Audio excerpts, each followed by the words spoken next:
নমস্কাৰ নিৰাময়া যোগ প্ৰাকৃতিক চিকিৎসা কেন্দ্ৰৰ পৰা অন্যটা ভিডিঅ'লৈ মই পুনৰবাৰ সকলোকে স্বাগতম জনাইছো। মই আজি আপোনালোকৰ বাবে লৈ আহিছো দাঁতৰ বিষ আমি ঘৰুৱাভাৱে কেনেদৰে নিয়ন্ত্ৰণ কৰি ল'ব পাৰো। দাঁতৰ বিষৰ কেইবাটাও কাৰণ আছে। ধৰক কেতিয়াবা আমাৰ দাঁতটো কিবা হিল চিল লাগিলে তেতিয়া আমাৰ দাঁতটো বিষায় বা হিৰহিৰাই। তাৰোপৰি যদি আমি ঠাণ্ডা বস্তু কিবা খাইছো তেতিয়া দাঁতৰ হিৰহিৰণি, আৰু যেতিয়া গৰম বস্তু খাইছো তেতিয়াও বোলে আমাৰ হিৰহিৰাই, মিঠা বস্তু খাইছো হিৰহিৰাই। তাৰোপৰি যদি টেঙা খাইছো, টেঙা খোৱাৰ পিছতো যদি আমি বহুত টেঙা পাইছো বোলে আমি টেঙাও সহ্য কৰিব পৰা নাই দাঁতে, তেতিয়া জানিব যে আমাৰ দাঁতৰ কিবা অসুবিধা হৈছে।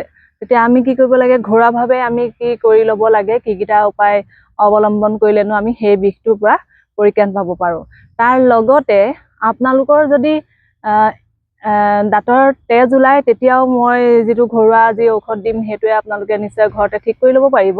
কিন্তু তাৰ লগতে কি হৈছে, আপোনালোকৰ যদি দাঁতৰ অংশটো যদি ভাগিছিলে, সেই ভগা অংশটোত যদি মাজতে ফুটা ওলাই পেলাই যদি তাত কলা খাৰ লাগি গৈছে, সেই খাৰটোৱে যেতিয়া খাই থাকে তেতিয়া কি হয়, আমাৰ দাঁতটো বিষ হয়। আৰু সেই খাৰটোৱে খাই যেতিয়া আমাৰ দাঁতৰ আলুটোত টাচ কৰে তেতিয়া আলুটো ধৰক পকিবলৈ ধৰে বা আলুটো বিষ বেছি হয়, কিন্তু সেই পৰ্যায়লৈ আমি যাবলৈ দিব নালাগে।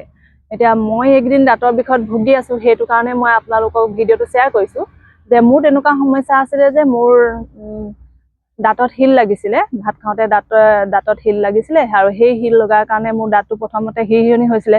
মই ঘৰুৱাভাৱে যিখিনি কৰিব লাগে মই সেইখিনি কৰি ল'লো, কিন্তু মোৰ দুৰ্ভাগ্যবশতঃ মোৰ দাঁতত চেকা লাগি গ'ল, সেই ভগা অংশত চেকা লাগি গ'ল, আৰু সেই চেকাটোৱে মোৰ দাঁতটো খাই মোৰ ওপৰৰ অংশটো সম্পূৰ্ণকে ওপৰৰ অংশটো খাই পেলাইছিলে। আৰু যিটো আলুত যি ভাগ সোমাই আছিলে সেইখিনিয়ে মোক অত্যন্ত বিষ হৈছিলে, বা তাৰ সেই এটা গাঁত বনি গৈছিলে। গাঁতটোত মোৰ খোৱা খাদ্য সোমাই যোৱাৰ লগে লগে মোৰ অত্যন্ত বিষ হৈছিলে, যাৰ কাৰণে নেকি মই খাব আৰু শুব নোৱাৰা হৈ গৈছিলো। কিন্তু ঘৰুৱাভাৱে মই যিখিনি কৰিলো, তাৎক্ষণিকভাৱে মই যিখিনি কৰিব লাগে মই সেইখিনি কৰি ল'লো, সেইখিনি ভালো পাওঁ। কিন্তু দুৰ্ভাগ্যবশতঃ মোৰ যেতিয়া সেই গাঁতটোত খাদ্যটো সোমাই যায়, মই যেতিয়া খুচৰি পেলাই উলিয়াই দিবলগীয়া হয়, তেতিয়া মোৰ আলুত লাগি মোৰ বহুত বিষ হৈছিল। যেতিয়া মই ডক্টৰৰ ওচৰত যাওঁ তেতিয়া মোক ডক্টৰে ক'লে যে আপোনাৰ অহাটো অলপ দেৰি হৈ গ'ল, আপুনি যদি অকণমান আগতেই আহিলেহেঁতেন তেতিয়া আপুনি ইমানখিনি কষ্ট নাপালেহেঁতেন আৰু এই দাঁতটো আমি বচাব পাৰিলোহেঁতেন। মোৰে ভাগ্য বেয়া, মানে কি হ'ল, মোৰ গুৰিৰ দাঁতটো হৈছে ফেৰেঙনি লগা, তাৰে এটা অংশ খাই মোৰ শেষ হৈ গ'ল। কিন্তু এতিয়া মই দাঁতটো বচাইছো, এটা ছাইড মই বচাব পাৰিলে, আৰু এটা ছাইড মোৰ এতিয়া টোটেলি মানে এতিয়া কি ক'ম, আমাৰ ঘৰুৱাভাৱে ক'লে মানে খান্দি পেলাই মোৰ সেই বেয়া অংশখিনি মানে পেলাই দিয়া হ'ল, আৰু এতিয়া মোৰ তাত মানে সম্পূৰ্ণভাৱে এটা ফিল আপ কৰি দিব। ঠিক মই আপোনালোকৰ লগত শ্বেয়াৰ কৰিছো যে আপোনালোকে তেনেকুৱা হ'বলৈ নিদিব। আপোনালোকৰ যেতিয়া দাঁত হিৰহিৰাইছে বা দাঁতৰ আলু তেজ ওলাইছে, তেতিয়া ঘৰুৱাভাৱে মই দিয়া এই ঔষধটো আপোনালোকে ব্যৱহাৰ কৰক।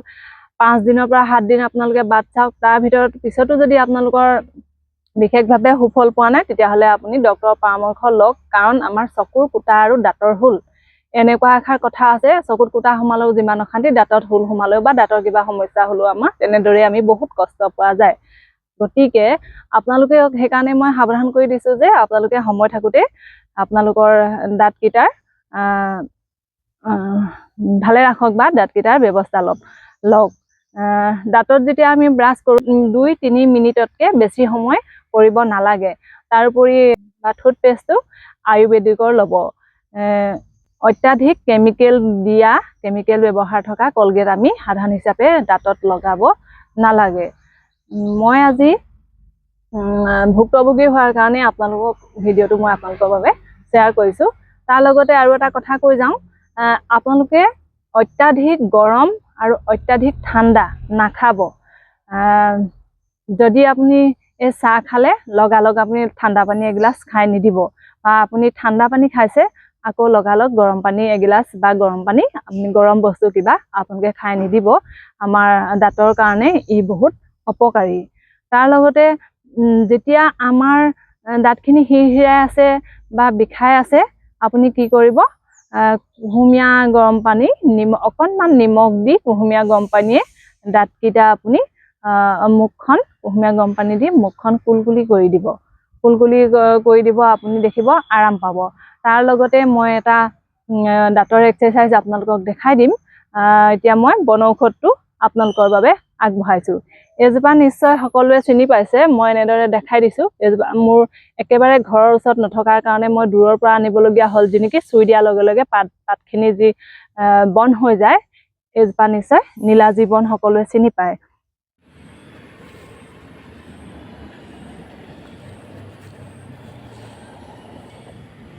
আৰু আমাৰ অসমীয়া দেখাৰ কথা আছে যে যি নেকি আমি ঘৰুৱা দৰৱবিলাক বেলি নোলাওঁতে দিব লাগে বা বাঁহী মুখত ল'ব লাগে। মুখৰ যিখিনি হয় বাঁহী মুখত ল'ব লাগে বা বেলি নোলাওঁতে ল'ব লাগে।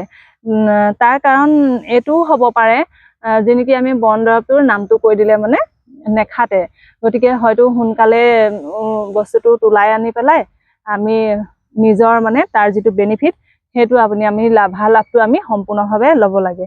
এতিয়া মই দেখাই দিছোঁ, আপুনি এই বনজোপা, এই নীলাজী গছজোপা আপুনি কি কৰিব, বেলি নোলোৱাৰ আগত একেটা উশাহতে 3 জোপা এনেকুৱা গছ আপুনি উঘালি আনিব। উঘালি পেলাই এই অংশটো যিটো মাটিৰ তলত সোমাই আছে, এই অংশটো এনেকুৱাতে কাটি ল'ব। কাটি লৈ এই অংশটো 3 পিচ 4 পিচ কৰিব। কৰি পেলাই আপুনি অলপ থেতালি ল'ব, আৰু যিটো দাঁত বিষাইছে সেই বিষোৱা দাঁতটোৱে আপুনি এনেকৈ কামোৰ মাৰি ধৰি থাকিব। নহ'লে আপুনি সেই দাঁতটোৱে কামোৰ অলপ অলপকৈ আপুনি থেতেলিয়াই থাকিব, আৰু যেতিয়া নেকি তাৰ পৰা অলপ অলপকৈ থেতেলিয়াই থাকোঁতে মুখত লালাউটি বা কিবা সেই পানীয়ে মুখখন ভৰি গৈছে, যেতিয়া ভৰ্তি হ'ব তেতিয়া আপুনি পেলাই দিব। আৰু তাৰ পাছতে আকৌ আপুনি তেনেদৰে ঠিক চুবাই মানে আধা সেই গুৰি নোহোৱালৈকে আপুনি তেনেদৰে দাঁতে ধৰি ধৰি চুবাই চুবাই ইয়াৰ পৰা যিখিনি আমাৰ বেক্টেৰিয়া থাকিব সেইখিনি বাহিৰ হৈ যাব। এইখিনি আপুনি তেনেদৰে বাহিৰ কৰি থাকিব। তাৰ লগতে মই এটা কথা কওঁ, যি নেকি আমাৰ অসমীয়া দৰৱবিলাক বা গাঁৱলীয়া দৰৱবিলাক যিসকলে দিয়ে তেখেতলোকে আমাক কেতিয়াও বোলে এইকেইটা মই আমুক আমুক দিছোঁ নামকেইটা কৈ নিদিয়ে। বা দাঁতৰ যিখিনি হয় দাঁতৰ দৰৱটো সেই দুখমোকালিতে এইটো কাৰণেই নিজক আনি পেলাই দিবলৈ কয়, যাতে বাটত কোনোবাই দেখিলে এইটো কি আনিছ, নীলাজী বন, এই শব্দটো যাতে ওলাই নাযায়। আপুনি চুপচাপ গ'ল বনটো উঘালি আনিলে, আৰু আপুনি মই যেনেদৰে দিবলৈ কৈছোঁ আপোনালোকে তেনেদৰে দিব। কিন্তু মই নীলাজী বন আনিছোঁ বা এনেকুৱা শব্দবিলাক আপুনি কৈ নাহিব বাটত। ঠিক সেইটো কাৰণেই ৰাতিপুৱা বাঁহী মুখতে হয়তো বেলি নোলোৱাকৈ কোনো নেদেখাকৈ দৰৱকেইটা দিবলৈ যোৱাৰ এইটো এটা কাৰণ বুলি মই ভাবোঁ। তাৰ লগতে দাঁতৰ কাৰণে এটা এক্সাৰচাইজ আছে, দাঁতৰ এক্সাৰচাইজ, সেইটো আপোনালোকে কৰিব। কেনেদৰে কৰিব মই আপোনালোকক দেখাই দিছোঁ। দাঁতকেইটা এনেদৰে লৈ ল'ব, লৈ পেলাই দাঁতৰ এক্সাৰচাইজটো আপুনি কৰিব এনেদৰে, এনেকৈ দাঁতকেইটা লৈ হাৱাটো দাঁতৰ মাজেৰে টানিছোঁ আমি, হাৱাটো টানিম দাঁতৰ মাজে, আৰু নাকেদি আমি এৰি দিম এনেদৰে।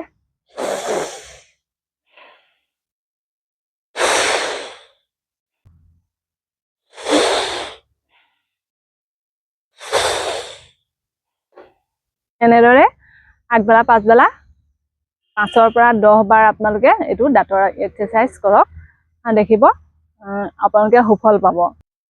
আৰু তাৰ লগতে ৰাতি ধৰক পটককৈ আপোনালোকৰ বিষাই গ'ল, তেতিয়া ৰাতিখনো ক'ত নীলাজী বন আপোনালোকে বা বিচাৰি পাব। তেতিয়া আপোনালোকে কি কৰিব, দাঁতৰ সমস্যা যিসকলৰ আছে তেখেতলোকে কি কৰিব, এইটো হৈছে খোৱা কপোৰ, জুমুৰি দোকানত ক'লেই আপোনালোকে পাব। এনেকুৱা এটা টেমা আপোনালোকে ঘৰত আনি থৈ দিব, আৰু যেতিয়া বিষাইছে বা ৰাতি বিষাইছে ইয়াৰ এটা উলিয়াই, বস্তুকেইটা মই এনেকৈ দেখাই দিছোঁ, ইয়াৰ এটা উলিয়াই পেলাই আপুনি সেই বিষোৱা দাঁতটোৱে এনেদৰে লৈ কামুৰি ধৰি থাকিব। কামুৰি ধৰি থাকিব, দেখিব আপুনি বিষটো তাৎক্ষণিকভাৱে ভাল পাই যাব। তাৰ লগতে মই যেনেদৰে দিছোঁ তেনেদৰে আপোনালোকে নিয়মকেইটা অৱলম্বন কৰক, প্ৰেক্টিকেল কৰক, চাওক আপোনালোকৰ দাঁতকেইটা ভালে ৰাখক। অন্য এটা ভিডিঅ' লৈ মই আকৌ আহিম। আজিলৈ ইমানতে সামৰিছোঁ। ধন্যবাদ।